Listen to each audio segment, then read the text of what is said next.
നമസ്കാരം. ഞാൻ doctor Arun B Nair. 18 വയസ്സുള്ള ആൺകുട്ടി കോളേജിൽ 1-ാം വർഷ വിദ്യാർത്ഥിയാണ്. നാട്ടുമ്പുറത്തെ സ്കൂളിൽ പഠിച്ച അവൻ കോളേജിൽ പഠിക്കാൻ വേണ്ടിയാണ് നഗരത്തിലേക്ക് വന്നത്. ഹോസ്റ്റലിൽ നിന്ന് പഠിച്ചുകൊണ്ടിരിക്കുകയാണ്. അപ്പോൾ നഗരത്തിലെ രീതികളൊക്കെ അവന് കുറച്ച് അപരിചിതമായിട്ട് തോന്നി. കാരണം കുട്ടികൾ വളരെ വർണ്ണശബളമായ വസ്ത്രങ്ങളൊക്കെ ധരിച്ചുകൊണ്ട് വരുന്നു, സ്വതന്ത്രമായി പരസ്പരം ഇടപെടുന്നു. അവൻ പഠിച്ചിരുന്ന സ്കൂളിലൊക്കെ ആൺകുട്ടികളും പെൺകുട്ടികളും തമ്മിലുള്ള ഇടപെടലിലൊക്കെ കുറേ അതിർവരമ്പുകളൊക്കെ വെച്ചിരുന്നു, ചില നിബന്ധനകളൊക്കെ ഉണ്ടായിരുന്നു. അങ്ങനെ സ്വതന്ത്രമായിട്ട് ഇടപെടാൻ അവന് പറ്റിയിരുന്നില്ല. ഇവിടെ വന്നപ്പോഴാണ് എല്ലാവരും സ്വതന്ത്രരായിട്ട് ഇടപെടുന്നു, ചിലപ്പോൾ ക്ലാസ് കട്ട് ചെയ്യുന്നു. ഇതിനൊന്നും വലിയ നിർബന്ധങ്ങളൊന്നും അധ്യാപകരുടെ ഭാഗത്തുനിന്ന് വരുന്നില്ല. അപ്പോൾ ഒരു അല്പം സ്വാതന്ത്ര്യം കിട്ടിയ ഒരു അന്തരീക്ഷം സംജാതമായി. അപ്പോൾ ഈ ഒരു ഘട്ടത്തിലാണ് ഒരു ക്ലാസ്സിൽ തന്നെയുള്ളൊരു പെൺകുട്ടിയുമായിട്ട് ഇവനൊരു മാനസികമായിട്ടൊരു അടുപ്പം വരുന്നത്. എന്നാൽ ആ കുട്ടിയോട് സംസാരിച്ചു, അവളെ പരിചയപ്പെട്ടു. അവൾ ഇങ്ങോട്ടും ഒരല്പം താല്പര്യം കാണിക്കാൻ തുടങ്ങി. മനസ്സ് തുറന്നുള്ള സംസാരം ആരംഭിച്ചു. വൈകുന്നേരം ആകുമ്പോൾ ക്ലാസ് വിട്ട് ഹോസ്റ്റലിലെത്തിയതിന് ശേഷം ചാറ്റ് ചെയ്യാനായിട്ട് തുടങ്ങി. അപ്പോൾ ചാറ്റ് ചെയ്ത് അവളുടെ വീട്ടിലെ കാര്യങ്ങളും ഒക്കെ മനസ്സിലാക്കി, ഇവൻ്റെ കാര്യങ്ങളും തുറന്നു പറഞ്ഞു. അങ്ങനെ ഒരു ദിവസം ഒരു അരമണിക്കൂർ തൊട്ട് 3/4 മണിക്കൂർ എല്ലാ ദിവസവും അവളുമായിട്ട് ചാറ്റ് ചെയ്യും.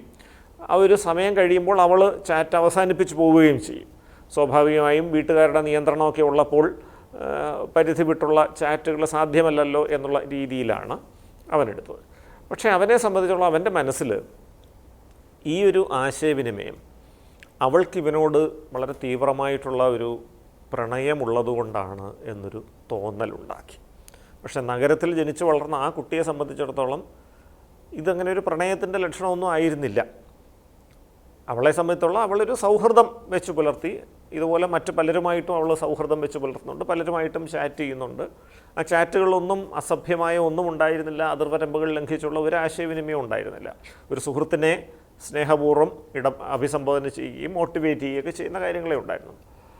അപ്പോൾ ഇവൻ കുറച്ച് ദിവസം കഴിഞ്ഞപ്പോഴത്തേക്ക് രാത്രി വളരെ വൈകി കൂടുതൽ നേരം ചാറ്റ് ചെയ്യണം എന്നുള്ളൊരു ആവശ്യം ഉന്നയിച്ചപ്പോൾ ആ പെൺകുട്ടി പറഞ്ഞു, എനിക്കത് ബുദ്ധിമുട്ടാണ്, എനിക്ക് ഒരു നിശ്ചിത സമയം കഴിയുമ്പോൾ പഠിക്കാനുണ്ട്, ഞാനതിലോട്ട് പോകും, ആ സമയത്തൊന്നും ചാറ്റിംഗ് ഒന്നും പറ്റില്ല. അപ്പോൾ ഇവൻ ദുഃഖിതനായി. നേരിട്ട് കണ്ട് ആ കുട്ടിയോട് സംസാരിച്ചു. എനിക്ക് നീ ഇല്ലാതെ പറ്റില്ല, എനിക്ക് നിന്നെ ഇഷ്ടമാണെന്നൊക്കെ പറഞ്ഞു.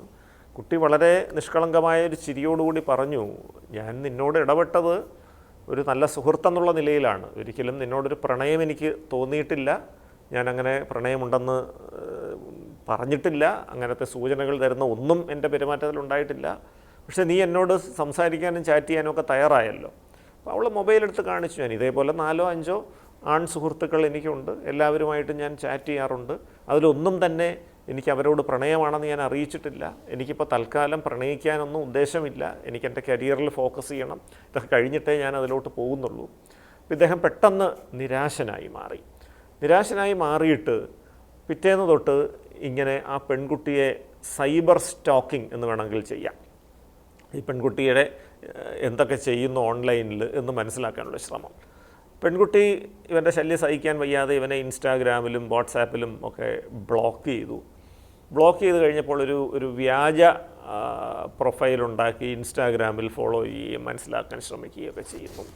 അവളിടുന്ന ചാറ്റുകൾ കണ്ടിട്ട് അല്ലെങ്കിൽ അവൾ ഷെയർ ചെയ്യുന്ന പോസ്റ്റുകളൊക്കെ കണ്ടിട്ട് അതിന് താഴെ ആൺകുട്ടികളാരെങ്കിലും കമൻറ്റുകൾ ഇട്ട് കഴിഞ്ഞാൽ അവരെ വിളിച്ച് ചീത്ത വിളിക്കുക, ഈ രീതിയിലേക്ക് പോയി.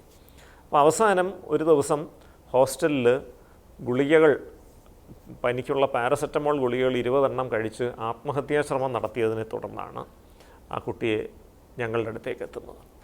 അപ്പോൾ അവൻ വളരെ തീവ്രമായി ഉറച്ചു വിശ്വസിക്കുന്ന ആ പെൺകുട്ടിക്ക് തന്നോട് പ്രണയമാണെന്ന്. അതിന് ചില സൂചനകളും പറയുന്നുണ്ട്. അവൾ ഓറഞ്ച് വസ്ത്രം ധരിച്ചാണ് ഇന്ന് രാവിലെ കോളേജിൽ വന്നത്. ഓറഞ്ച് വസ്ത്രം ധരിച്ചുകൊണ്ട് നിന്നോട് പ്രണയമാണെന്ന് എങ്ങനെയാണ് മനസ്സിലാകുന്നത്? അല്ല, അത് എൻ്റെ ഫേവററ്റ് കളർ ഓറഞ്ചാണെന്ന് ഞാൻ അവളോട് പണ്ട് പറഞ്ഞിട്ടുണ്ട്. അതൊക്കെ അവൾക്ക് ഓർമ്മ കാണുമോ ഇപ്പോൾ? അത് ഉറപ്പാണ്. അത് എന്നെ ബോധ്യപ്പെടുത്താൻ വേണ്ടി തന്നെയാണ് ഈ ഓറഞ്ച് ധരിച്ചുകൊണ്ട് വരുന്നത്. അവൾ എന്നെ ഇട്ട് കളിക്കുകയാണ്, അവൾക്ക് എന്നോട് പ്രേമമാണ്, അതവളിങ്ങനെ വസ്ത്രങ്ങൾ ധരിച്ച് തെളിയിക്കുന്നുണ്ട്. എന്നാൽ നേരിട്ട് അവൾ എന്നെ പ്രണയമാണെന്ന് സമ്മതിക്കാതെ ഇട്ട് ഇങ്ങനെ കളിച്ചുകൊണ്ടിരിക്കുകയാണ്. അപ്പോൾ ഇങ്ങനെയുള്ള കാര്യങ്ങളാണ് ഇപ്പോൾ ചോദിച്ച് വരുമ്പോൾ ഇത് ഡെല്യൂഷൻ ഓഫ് ലവ് അല്ലെങ്കിൽ പ്രണയ മിഥ്യാവിശ്വാസം എന്ന് പറഞ്ഞൊരു സംഗതിയാണ്. ഡി ക്ലറംബോൾട്ട് സിൻഡ്രോം എന്നും പറയും. മറ്റൊരു വ്യക്തിക്ക്, ഒരുപക്ഷെ നമ്മൾ ആരാധനയോടെ കാണുന്ന ഒരു വ്യക്തിക്ക് നമ്മളോട് പ്രണയമാണെന്ന്, നമുക്ക് അങ്ങോട്ട് പ്രണയമാണെന്നല്ല, ആ വ്യക്തിക്ക് നമ്മളോട് പ്രണയമാണെന്ന് തീവ്രമായ ഒരു ചിന്ത വരികയും അതിൻ്റെ അടിസ്ഥാനത്തിൽ പെരുമാറുകയും ചെയ്യുക. ആ പ്രണയം നിഷേധിക്കപ്പെടുന്ന ഒരവസ്ഥ വരുമ്പോൾ ചിലപ്പോൾ ഒന്നുകിൽ സ്വയം ഇല്ലായ്മ ചെയ്യാനുള്ള ശ്രമം വരും, അല്ലെങ്കിൽ അയാളെ ഇല്ലായ്മ ചെയ്യാനുള്ള ശ്രമം നടത്തിയേക്കും. തലച്ചോറിലെ ഡോപ്പമിൻ എന്ന രാസവസ്തു അമിതമാകുമ്പോഴുണ്ടാകുന്നൊരു അവസ്ഥയാണ് ഡോപ്പമിൻ്റെ അളവ് ക്രമീകരിക്കാൻ സഹായിക്കുന്ന ചിത്തഭ്രമ വിരുദ്ധ ഔഷധങ്ങൾ, ആൻറ്റിസൈക്കോട്ടിക്സ്. അതാണ് ഇതിൻ്റെ ചികിത്സ. ഈ കുട്ടിക്കും കൃത്യമായിട്ടുള്ള മരുന്നുകൾ കൊടുത്തു തുടങ്ങി. ഏതാണ്ട് ഒരു 3-4 മാസം കഴിഞ്ഞപ്പോൾ ആ മിഥ്യാവിശ്വാസത്തിന് ഇളക്കം തട്ടി. ഒരു 6 മാസം കൊണ്ട് അത് പൂർണ്ണമായിട്ട് മാറി.